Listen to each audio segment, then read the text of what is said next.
Hi friends, ನಾವಿವತ್ತು ಹಿಮದ ಗೋಪಾಲಸ್ವಾಮಿ ಬೆಟ್ಟಕ್ಕೆ ಮೈಸೂರಿಂದ ಹೊರಡ್ತಾ ಇದ್ದೀವಿ. ಕಾರಲ್ಲಿ ಹೋಗೋದಾದರೆ ಯಾವ ರೂಟಿಂದ ಹೋಗಬೇಕು ಮತ್ತು ಎಷ್ಟು ಕಿಲೋಮೀಟ್ರ್ ಆಗುತ್ತೆ ಅನ್ನೋದನ್ನ ಸಂಪೂರ್ಣವಾದ ಮಾಹಿತಿನ ಕೊಡ್ತಾ ನಾವು ಇವತ್ತು ಈ ವಿಡಿಯೋನ ಸ್ಟಾರ್ಟ್ ಮಾಡ್ತಾ ಇದ್ದೀನಿ. ಮೈಸೂರಿಂದ 82 ಕಿಲೋಮೀಟರ್ಸ್ ಹಿಮದ ಗೋಪಾಲಸ್ವಾಮಿ ಬೆಟ್ಟಕ್ಕೆ. ಇವತ್ತು ಸಂಡೇ ಆಗಿರೋದ್ರಿಂದ ಮಕ್ಕಳಿಗೆ ನಮಗೆ ಎಲ್ಲರಿಗೂ ರಜೆ ಇತ್ತು. ಹಾಗಾಗಿ ಒನ್ ಡೇ ಟ್ರಿಪ್ ಮಾಡೋಣ ಅಂತ ಅಂದ್ಬಿಟ್ಟು ಪ್ಲ್ಯಾನ್ ಮಾಡಿದ್ವಿ. ಹಾಗೆ ಪ್ಲ್ಯಾನ್ ಮಾಡಬೇಕಿದ್ರೆ ನಮಗೆ ಎಲ್ಲಿ ಹೋಗೋದು ಅಂತ ಥಿಂಕ್ ಮಾಡಬೇಕಾದ್ರೆ ಹಿಮದ ಗೋಪಾಲಸ್ವಾಮಿ ಬೆಟ್ಟ ನಿಯರ್ ಕೂಡ ಆಗುತ್ತೆ ನಮಗೆ. ಮೈಸೂರಿಂದ ಒಂದು 82 ಕಿಲೋಮೀಟರ್ಸ್ ಅಂತ ಹೇಳಿದರು. ಸೊ ಹಂಗಾಗಿ ಹೋಗ್ಬಿಟ್ಟು ಬರೋಣ ಅಂತ ಅಂದ್ಬಿಟ್ಟು ಪ್ಲ್ಯಾನ್ ಮಾಡಿದ್ವಿ.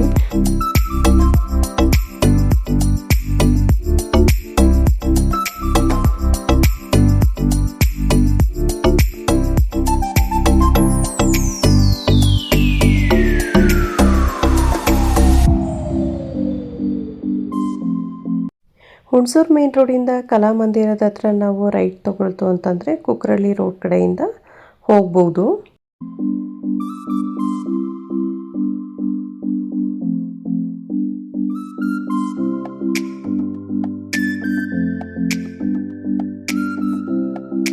ಚಾಮುಂಡಿ ಬೆಟ್ಟ ಹಿಲ್ಸ್ ಕಡೆ ರೈಟ್ ತೊಗೊಳ್ತು ಅಂತಂದರೆ ಸಚ್ಚಿದಾನಂದ ಆಶ್ರಮ ಇದೆಯಲ್ಲ, ಈ ರೂಟಲ್ಲಿ ಹೋದರೆ ನಮಗೆ ನಂಜನಗೂಡು ಮಾರ್ಗವಾಗಿ ಹೋಗ್ಬೋದು.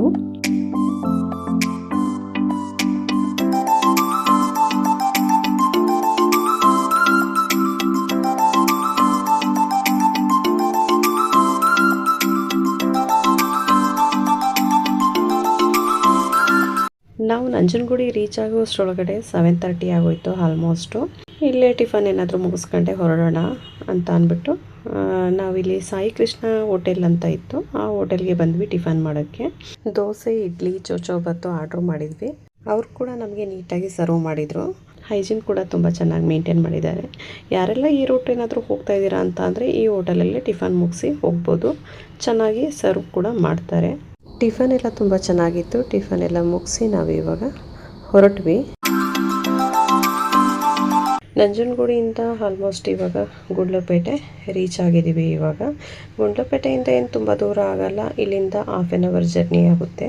ಬಸ್ಸಲ್ಲಿ ಏನಾದರೂ ಬರೋಕ್ಕೆ ಕೂಡ ಗುಂಡ್ಲುಪೇಟೆಯಲ್ಲಿ ಬಂದು ಇಳ್ಕೊಂಡು ಬೇರೆ ಬಸ್ ಹತ್ಕೊಂಡು ಹೋಗಬೇಕಾಗುತ್ತೆ. ಹಾಗೆ ನಾವು ಸಿಟಿ ಕ್ರಾಸ್ ಮಾಡಿ ಸ್ವಲ್ಪ ಮುಂದೆ ಬರ್ತು ಅಂತ ಅಂದರೆ ಹೊಲಗಳಲ್ಲೆಲ್ಲ ಜೇನ್ ಬಾಕ್ಸ್ಗಳೆಲ್ಲ ಇಟ್ಟಿದ್ರು. ಇದರಲ್ಲಿ ಡೈಲಿ ಜೇನು ಹುಳಗಳು ಕೂಡ್ತಾ ಇರ್ತಾವಲ್ಲ, ಹಾಗೆ ಜೇನುತುಪ್ಪ ಎಲ್ಲ ಸಂಗ್ರಹ ಮಾಡಿ ರೈತರು ಸೇಲ್ ಕೂಡ ಮಾಡ್ತಾರೆ. ಇದರಿಂದ ಚೆನ್ನಾಗಿ ಹಣನೂ ಕೂಡ ಪಡಿಬಹುದು. ಈ ಕಡೆ ತುಂಬ ಹೆಚ್ಚಾಗಿ ಸೂರ್ಯಕಾಂತಿನೇ ತುಂಬ ಬೆಳೀತಾರೆ ಅನಿಸುತ್ತೆ. ತುಂಬ ಹೊಲಗಳಲ್ಲೆಲ್ಲ ಸೂರ್ಯಕಾಂತಿನೇ ಹಾಕಿದ್ರು. ನೋಡೋಕೆ ಕೂಡ ತುಂಬ ಚೆನ್ನಾಗಿತ್ತು. ಹಾಗೆ ತುಂಬ ಜನಗಳೆಲ್ಲ ಇಲ್ಲಿ ಫೋಟೋ ಶೂಟ್ ಎಲ್ಲ ಮಾಡ್ತಾಯಿದ್ರು.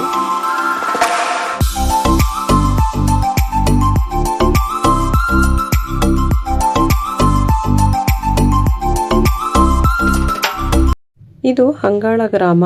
ಇಲ್ಲಿ ಹಿಮದ ಗೋಪಾಲಸ್ವಾಮಿ ಬೆಟ್ಟಕ್ಕೆ ರೈಟಿಗೆ ತಗೋಬೇಕು.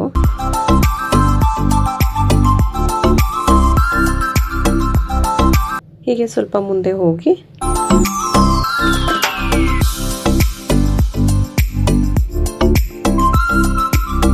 ನೆಕ್ಸ್ಟ್ ನಾವು ಇಲ್ಲಿ ಲೆಫ್ಟಿಗೆ ತಗೋಬೇಕು.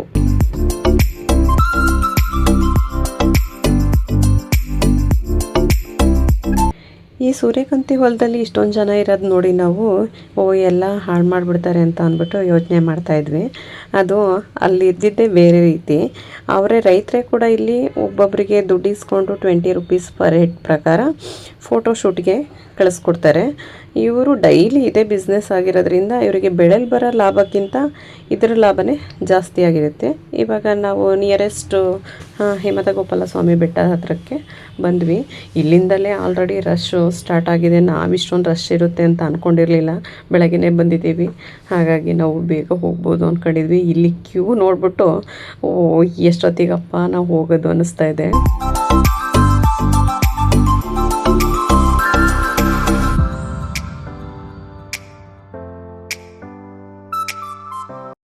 ಹಾಗೆ ಮುಂದೆ ಬರ್ತು ಅಂತಂದರೆ ಕಾರ್ ಪಾರ್ಕಿಂಗ್ ಇದೆ ರೈಟ್ ಸೈಡಲ್ಲಿ. ನಾವಿಲ್ಲೇ ಇಳ್ಕೊಂಡ್ವಿ. ಫುಲ್ ರಶ್ ಆಗಿತ್ತಲ್ಲ ಅಂತ ಅಂದ್ಬಿಟ್ಟು ಇಲ್ಲಿ ಯಾರೋ ಒಬ್ಬರು ಗೊತ್ತಿರೋರು ಇದ್ದರು. ಹಾಗೆ ನಮ್ಮನ್ನು ಮಧ್ಯದಲ್ಲೇ ಸೇರಿಸ್ಕೊಂಡು ಕರ್ಕೊಂಡು ಹೋಗ್ತಾ ಇದ್ದಾರೆ. ಇಲ್ಲಿ ನೋಡಿ, ಇದು ಫಸ್ಟ್ ಆರ್ಚ್ ಎಂಟ್ರೆನ್ಸು.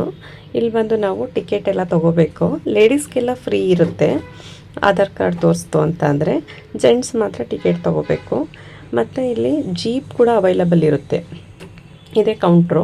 ಈ ಕೌಂಟ್ರಲ್ಲೇ ನಾವು ಟಿಕೆಟ್ ತೊಗೋಬೇಕು. ಮತ್ತು ಪ್ಲಾಸ್ಟಿಕ್ ವಸ್ತುಗಳನ್ನ ನಾವೇನು ಮೇಲೆ ತೊಗೊಂಡು ಹೋಗೋಂಗಿಲ್ಲ. ಬಾಟ್ಲುಗಳೆಲ್ಲ ಇಲ್ಲೇ ಇಟ್ಬಿಟ್ಟು ಹೋಗಬೇಕು. ಬರ್ತಾ ಅದು ರಿಟರ್ನ್ ಇಸ್ಕೊಂಡು ಹೋಗಬೇಕು ಬೇಕು ಅಂತ ಅಂದರೆ. ಹೀಗೆ ಒಳಗಡೆ ಹೋದ್ಮೇಲೂ ಕೂಡ ಕ್ಯೂ ಅಲ್ಲೇ ನಿಂತ್ಕೋಬೇಕು. ಬಸ್ಗಳು ಒಂದು ಹೋಗ್ತಾ ಇರುತ್ತೆ, ಒಂದು ಬರ್ತಾ ಇರುತ್ತೆ. ರೋಡು ಇರೋದ್ರಿಂದ ಯಾವುದೇ ಓನ್ ವೆಹಿಕಲ್ ಹೋಗಂಗಿಲ್ಲ. ಇಲ್ಲಿ ಹೋದರೆ ಸಫಾರಿಲಿ ಹೋಗಬೇಕು, ಇಲ್ಲ ಅಂತ ಅಂದರೆ KSRTC ಬಸ್ಸಲ್ಲೇ ಹೋಗಬೇಕು. ಒಂದು ಸಲ ಟಿಕೆಟ್ ತೊಗೊಳ್ತು ಅಂತ ಅಂದರೆ ನಮ್ಗೆ ಆ ಕಡೆಯಿಂದ ಬರೋಕ್ಕೂ ಅದೇ ಟಿಕೆಟ್ ತೋರಿಸಿದ್ರೆ ಸಾಕು. ಮತ್ತೇನು ಟಿಕೆಟ್ ತಗೊಳ್ಳೋ ಅವಶ್ಯಕತೆ ಇಲ್ಲ. ಇವಾಗ ಆಲ್ಮೋಸ್ಟು ಸೀಟಿಗೆ ಎಷ್ಟು ಇರುತ್ತೆ ಅಷ್ಟೇ ಜನಗಳನ್ನ ಹತ್ಸೋದು. ನಾವು ಕಿಟಕಿ ಸೈಡಲ್ಲೇ ಕೂತ್ಕೊಂಡಿದ್ವಿ. ನಮಗೆ ಔಟ್ಸೈಡ್ ವ್ಯೂ ನೋಡೋಕ್ಕೆ ಚೆನ್ನಾಗಿರುತ್ತೆ ಅಂತ ಅಂದ್ಬಿಟ್ಟು.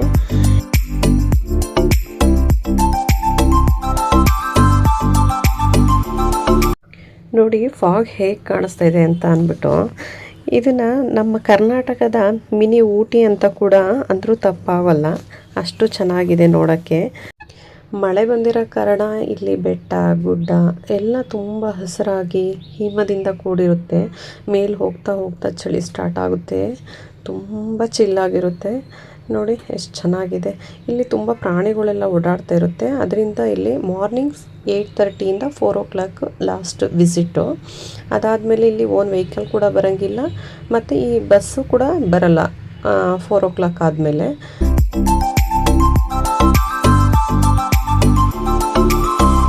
ಫ್ರೆಂಡ್ಸ್, ನಾವಿವಾಗ ಟೆಂಪಲ್ ಹತ್ರ ಬಂದಾಯಿತು. ಟೆಂಪಲ್ ರೀಚ್ ಆದ್ವಿ.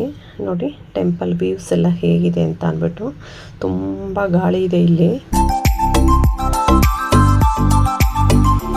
ಸ್ಲಿಪ್ಪರ್ ಎಲ್ಲ ನಾವು ಇಲ್ಲೇ ಹೊರಗಡೆ ಬಿಟ್ಟು ಒಳಗಡೆ ಹೋಗಬೇಕು.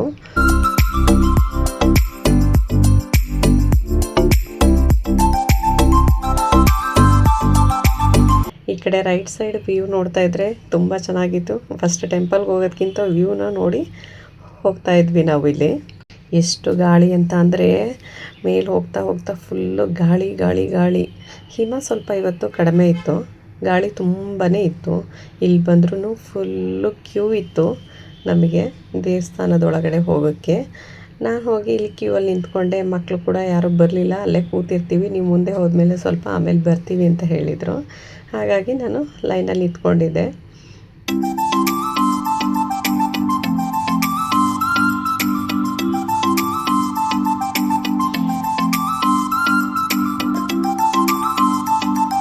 ಹೋಗ್ತಾ ಹೋಗ್ತಾ ಜನ ತುಂಬ ಜಾಸ್ತಿನೇ ಆಗ್ತಾಯಿದ್ರು. ಕ್ಯೂ ದೊಡ್ಡದಾಗೆ ಆಗ್ತಾಯಿತ್ತು. ಹಾಗೋ ಹೀಗೋ ಮಾಡಿ ಕ್ಯೂ ಅಲ್ಲಿ ಒಳಗಡೆ ಎಂಟ್ರಿ ಆಗ್ತಾ ಇದ್ದೀವಿ.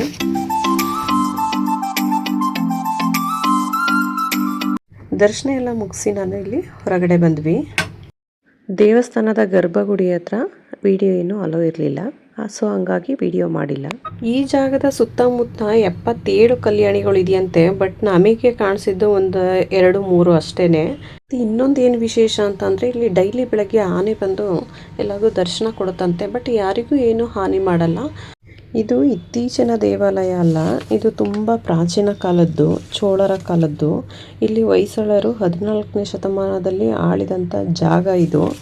1315ನೇ ಇಸ್ವಿಯಲ್ಲಿ ಚೋಳ ಬಲ್ಲಾಳ ಇಲ್ಲಿ ದೇವಸ್ಥಾನ ಕಟ್ಟಿಸಿದಂತೆ. ಅದಕ್ಕಿಂತ ಮುಂಚೆ ಕೃಷ್ಣನ ಪ್ರತಿಷ್ಠಾಪನೆನ ಋಷಿ ಅಗಸ್ತ್ಯ ಮುನಿಗಳು ಇಲ್ಲಿ ಮಾಡಿದ್ದು. ಇದು ತುಂಬ ಪವರ್ಫುಲ್ ಗಾಡ್ ಅಂತ ಕೂಡ ಹೇಳ್ಬೋದು. ಅದರಿಂದನೇ ಇಷ್ಟೊಂದು ಜನಗಳು ಬರ್ತಾ ಇರೋದು ಇಲ್ಲಿ ದರ್ಶನ ಪಡೆಯಲಿ. ಇದೊಂದು ಐತಿಹಾಸಿಕ ದೇವಾಲಯ ಕೂಡ ಆಗಿದೆ. ಇಲ್ಲಿ ವಾರದಲ್ಲಿ 2 ದಿನ ಮಧ್ಯಾಹ್ನ ಟೈಮು ಊಟ ಕೊಡ್ತಾರೆ. ಅದು ಯಾವ ವಾರ ಅಂತಂದರೆ ಶನಿವಾರ ಮತ್ತು ಭಾನುವಾರ 2 ದಿನ ಮಧ್ಯಾಹ್ನದ ಊಟ ಇಲ್ಲಿ ಪ್ರಸಾದ ರೀತಿಯಲ್ಲಿ ಬಂದ ಜನಗಳಿಗೆಲ್ಲ ಊಟವನ್ನು ಕೊಡ್ತಾರೆ. ನೋಡಿ ದೇವಸ್ಥಾನದೊಳಗಡೆ ಹೋಗೋಕ್ಕೆ ಇವಾಗಂತೂ ತುಂಬ ರಶ್ ಆಗ್ತಾನೆ ಇದೆ. ಮಧ್ಯಾಹ್ನ ಆಗ್ತಾ ಜನಗಳು ಜಾಸ್ತಿ ಆಗ್ತಾ ಇದ್ದಾರೆ. ಗಾಳಿ ಕೂಡ ತುಂಬ ಜಾಸ್ತಿ ಆಗ್ತಾ ಇದೆ. ವ್ಯೂ ನೋಡಿ ಎಷ್ಟು ಚೆನ್ನಾಗಿದೆ. ಊಟಿ ಅನ್ನೋದಕ್ಕಿಂತ ಇಲ್ಲಿ ಹಿಮದ ಗೋಪಾಲ ಸ್ವಾಮಿ ಬೆಟ್ಟಕ್ಕೆ ಬಂದರೆ ಊಟಿಗಿಂತ ಹೆಚ್ಚಾಗಿ ಫೀಲ್ ಆಗುತ್ತೆ. ಒಳ್ಳೆ ವೆದರು, ಕೋಲ್ಡಾಗಿರುತ್ತೆ. ಮತ್ತು ಟೆಂಪಲ್ ನೋಡ್ದಂಗೂ ಕೂಡ ಆಗುತ್ತೆ. ವೆದರು ಕೂಡ ತುಂಬ ಚೆನ್ನಾಗಿರುತ್ತೆ. ಟೆಂಪಲ್ನ ನೀಟಾಗಿ ಹೈಜೀನಾಗಿ ಮೇಂಟೈನ್ ಮಾಡಿದ್ರು. ಎಲ್ಲೂ ಒಂದು ಕಸ ಕಡ್ಡಿ ಕೂಡ ಏನೂ ಇರಲಿಲ್ಲ. ಹಾಗಾಗಿ ವಾಟರ್ ಬಾಟ್ಲು ಕೂಡ ನಾವು ಅಲ್ಲೇ ಇಟ್ಬಿಟ್ಟು ಬರೋದ್ರಿಂದ ಇಲ್ಲಿ ಯಾವುದೇ ರೀತಿಯ ವೇಸ್ಟು ಏನು ಇದೇ ಇಲ್ಲ ಇಲ್ಲಿ. ತುಂಬ ನೀಟಾಗಿ ಮೇಂಟೈನ್ ಮಾಡಿದ್ದಾರೆ. ಹಾಗೆ ಇಲ್ಲಿ ವ್ಯೂ ಕೂಡ ತುಂಬ ಚೆನ್ನಾಗಿದೆ. ಈ ಕಡೆ ಬಂತು ಅಂತಂದರೆ ಫೋಟೋಸ್ ಎಲ್ಲ ತೊಗೊಳಕ್ಕೆ ಒಳ್ಳೆ ವ್ಯೂ ಪಾಯಿಂಟ್ ಅಂತಲೇ ಕೂಡ ಹೇಳ್ಬೋದು. ತುಂಬ ಚೆನ್ನಾಗಿ ಬರುತ್ತೆ. ಹಾಗೆ ಇಲ್ಲಿ ಕರೆಂಟದು ವೈರ್ಗಳೆಲ್ಲ ಬಿಟ್ಟಿದ್ದಾರೆ. ಏನಾದರೂ ಅನಿಮಲ್ಸ್ ಏನಾದರೂ ನೈಟ್ ಟೈಮ್ ಬರುತ್ತೆ ಅಂತ ಅಂದ್ಬಿಟ್ಟು ನೈಟೆಲ್ಲ ಸ್ವಿಚ್ಚೆಲ್ಲ ಆನ್ ಮಾಡಿರ್ತಾರಂತೆ. ಡೇ ಟೈಮಲ್ಲೇನು ಆನ್ ಮಾಡಿರಲ್ಲ. ಇಲ್ಲಿ ರಥ ಕೂಡ ಇದೆ. ಇದು ರಥ ಯಾವಾಗ ರಥೋತ್ಸವ ಇರುತ್ತೆ ಆ ಟೈಮಲ್ಲಿ ನಡೀತಾರೆ ಅಂತ ಅನಿಸುತ್ತೆ. ಅದ್ರ ಬಗ್ಗೆ ಅಷ್ಟೊಂದು ಐಡಿಯಾ ಇಲ್ಲ ನನಗೆ. ಆಲ್ರೆಡಿ ಬಸ್ಗಳೆಲ್ಲ ಬಂದು ನಿಂತಿತ್ತು. ಇದರಲ್ಲಿ ಕ್ಯೂ ಆಗಿ ಹೋಗಿ ನಿಂತ್ಕೋಬೇಕು ನಾವು. ಕ್ಯೂ ಅಲ್ಲಿ ನಿಂತ್ಕೊಂಡ್ರೆ ಮಾತ್ರ ಬಿಡೋದು. ಅದು ಸಿಂಗಲ್ ಲೈನ್ ಕೂಡ ಮಾಡಿರಬೇಕು. ಅದ್ರದ್ದು ರೂಲ್ಸ್ ಇದೆ ಅವ್ರದ್ದು ಸ್ವಲ್ಪ. ನೋಡಿರಲ್ಲ ಫ್ರೆಂಡ್ಸ್, ಹಿಮದ ಗೋಪಾಲ ಸ್ವಾಮಿ ಬೆಟ್ಟ ಹೇಗಿತ್ತು ಅಂತ ಅಂದ್ಬಿಟ್ಟು. ನಿಮಗೇನಾದರೂ ಈ ವಿಡಿಯೋ ಇಷ್ಟ ಆಯಿತು ಅಂತಂದರೆ ಲೈಕ್ ಮಾಡಿ, ಶೇರ್ ಮಾಡಿ, ಹಾಗೆ ನಮ್ಮ ಚಾನಲ್ ಕೂಡ ಸಬ್ಸ್ಕ್ರೈಬ್ ಮಾಡಿ. ನಾವು ಇದನ್ನು ಮುಗಿಸ್ಕೊಂಡು ಹಾಗೆ ಹೆಚ್.ಡಿ. ಕೋಟೆ ಕಡೆಯಿಂದ ಹೋಗಿ ಕಬಿನಿ ಒಂದು ಸಲ ನೋಡ್ಕೊಂಡು ಹೋಗೋಣ ಅಂತ ಅಂದ್ಬಿಟ್ಟು ಹೊರಟ್ವಿ. ಇಲ್ಲಿ ಕೂಡ ತುಂಬ ಚೆನ್ನಾಗಿತ್ತು ವ್ಯೂ ಎಲ್ಲ.